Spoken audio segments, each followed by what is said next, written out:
Hello class 12 बाजार दर्शन आरोप भाग 2 से जो आपका पाठ है उसका एमसीक्यू हम इस वीडियो में देखते हैं। इसके पहले वाले वीडियो में मैंने आपको पाठ की व्याख्या, उसकी समरी और उसके प्रश्नोत्तर समझा दिए हैं। तो एमसीक्यू में यानी कि वस्तुपरक प्रश्नोत्तर का पहला प्रश्न, बाजार दर्शन के लेखक का नाम क्या है? ऑप्शन है इसके ओम थानवी, धर्मवीर भारती, जैनेन्द्र कुमार, ममता कालिया। तो जो इसका सही उत्तर है वो है धर्मवीर भारती। आपको पता है लेखक के दो मित्रों का इसमें जिक्र आया है। तो इसका क्वेश्चन नंबर 2 यानी कि प्रश्न नंबर 2 है इसका है, लेखक के मित्र ने बाजार से लौटकर किसे दोषी ठहराया? बाजार को, दुकानदार को, पत्नी को, सामान को। तो वैसे कहा जाता है कि औरतें या महिलाएं बहुत ही फिजूल खर्ची करते हैं। जब बाजार जाती हैं तो पूरा का पूरा बाजार ही जैसे उठा लाती हैं। तो यहाँ पर लेखक ने भी बाजार से लौटकर अपनी पत्नी को ही दोषी ठहराया था। तो सही उत्तर हुआ पत्नी को। नेक्स्ट प्रश्न इसका है, बाजार में क्या है? किस प्रकार से हम लोग बाजार से सामान खरीद लाते हैं? या लेखक के मित्र किस प्रकार से बाजार से ढेरों सामान खरीद लाए? पहला ऑप्शन सुंदरता, दूसरा सामान, तीसरा जादू और चौथा है भीड़।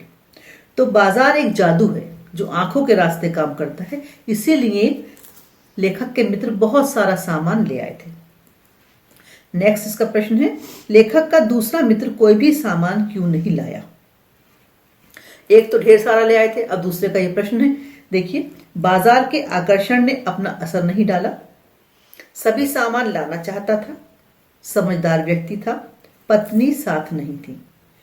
तो जो इनके दूसरे मित्र थे, जब कुछ भी सामान नहीं लाए और लेखक ने पूछा कुछ क्यों नहीं लाए, तो कहने लगे बाजार क्या है, इंद्रजाल है, हर सामान कहता है मुझे भी ले चलो, मुझे भी ले चलो। अब किसको लाएं किसको ना लाएं?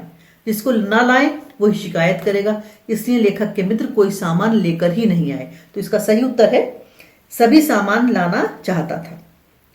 नेक्स्ट प्रश्न इसका है, नाचीज शब्द का क्या अर्थ है? देखिए, बेकार, तुच्छ, छोटा, बेचारा। तो ये उर्दू का एक वर्ड है जिसका अर्थ होता है तुच्छ। बाजार का जादू कब असर नहीं करता? बाजार ना जाए, बाजार बंद हो, मन खाली ना हो, सब ठीक है। तो बाजार का जादू तब हमारे ऊपर असर नहीं करता जब मन खाली ना हो, अर्थात हमें पता हो क्या लेना है और क्या छोड़कर आना है। नेक्स्ट का प्रश्न है, फालतू चीज की खरीद का प्रमुख कारण क्या है? दुकानदार की चालाकी, बाजार का आकर्षण, पड़ोस के घर से तुलना, इनमें से कोई नहीं। तो दुकानदार को तो अपना सामान बेचना है, वो तो हर तरह से बेचने की कोशिश ही करेगा। पड़ोस के घर में अगर सामान आता है तो उससे तुलना करना मनुष्य का स्वभाव है, लेकिन फिर भी जो चीजें वो खरीद लाता है उसका कारण होता है बाजार का आकर्षण।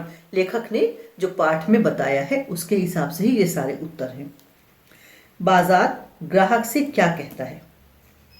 प्रतिदिन बाजार आया करो, पहले मनी बैग लाओ, सामान तुम्हारे लिए सजाया गया है और तुम्हारे पास कुछ भी नहीं है। तो बाजार देखकर सबको लगता है कि प्रतिदिन बाजार जाना चाहिए। पहले मनी बैग लाओ, यस, पहले पैसे होंगे तभी हम बाजार जाएंगे। और हमें लगता है कि हमारे पास कुछ नहीं है, यानी कि बाजार कहता है तुम्हारे पास कुछ भी नहीं है। लेकिन जो हमारा पाठ कहता है वो है उसका उत्तर, सामान तुम्हारे लिए सजाया गया है। तो बाजार ग्राहक से कहता है कि सामान तुम्हारे लिए सजाया गया है, आओ इसे लूटो। ये सब उत्तर आपके पाठ के अकॉर्डिंग चल रहे हैं। बाजार किसको आमंत्रित करता है? बच्चों को, बूढ़ों को, ग्राहक को, महिलाओं को। तो जो उत्तर आपका बुकिश है वो है ग्राहक को। वैसे सबको आकर्षित करता है, बूढ़े, बच्चे, महिलाएं, जो भी बाजार जाता है कुछ ना कुछ जरूर ही खरीद लाता है। चाह शब्द का क्या अर्थ है? ये आपका नेक्स्ट प्रश्न बनता है। जरूरत, आकर्षण, इच्छा, अभाव। तो चाह का जो उत्तर है यानी कि चाह का जो अर्थ है वो है इच्छा।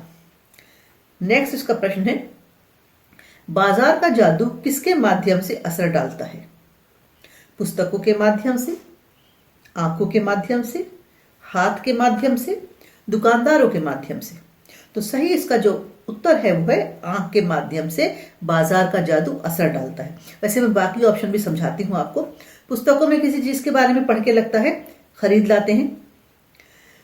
छूने से कुछ चीजें बहुत अच्छी लगती हैं, मन करता है घर ले चलते हैं। और दुकानदार तो हमें बुलाते ही हैं दुकानों पर कि आइए हमारे सामान को देखिए।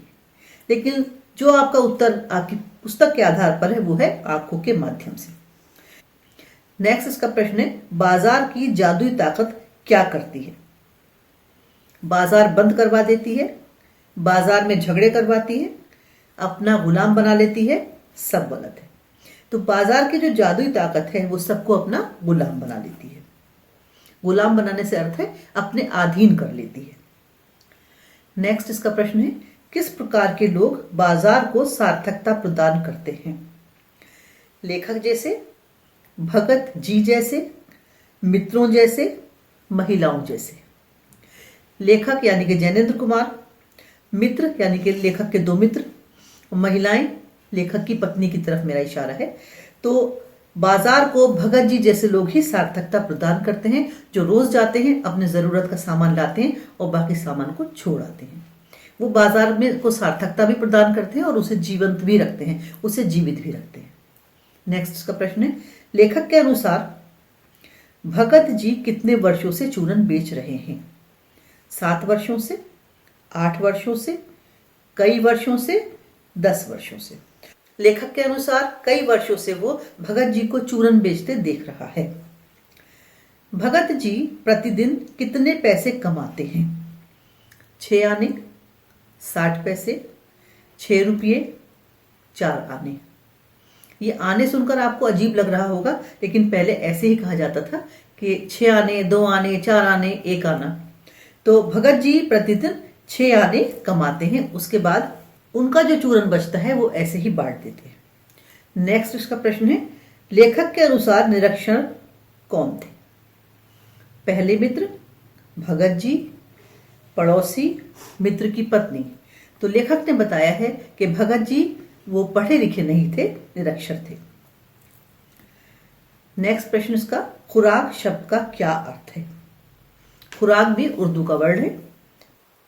पकवान, भोजन, हिस्सा, भूख। तो खुराक यानी कि भोजन।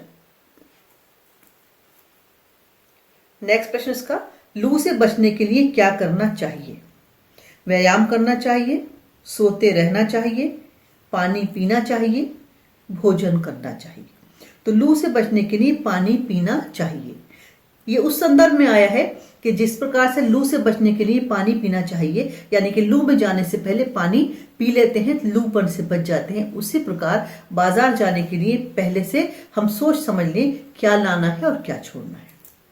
इसका लास्ट प्रश्न जो मैंने बनाया है वो है, किस रचना ने जैनेन्द्र जी को मनोवैज्ञानिक उपन्यासकार के रूप में प्रतिष्ठा दिलाई? परख, सुनीता, त्यागपत्र, मुक्तिबोध। तो उनकी जो रचना थी त्यागपत्र, उस रचना ने उन्हें मनोवैज्ञानिक उपन्यासकार के रूप में प्रतिष्ठा दिलवाई। तो ये हो गए हमारे बाजार दर्शन के एमसीक्यू, यानी कि जो एक प्रश्न आपका आता है जिसके कई सारे ऑप्शन होते हैं और सही ऑप्शन को आपको टिक करना होता है। इस प्रकार से इस पार्ट में और भी बन सकते हैं एमसीक्यू। इसके लिए आप पार्ट को अच्छी तरह ध्यान से पढ़ लीजिएगा, मेहनत कीजिए। बहुत पास अब हमारे एग्जाम आ रहे हैं। Thank you.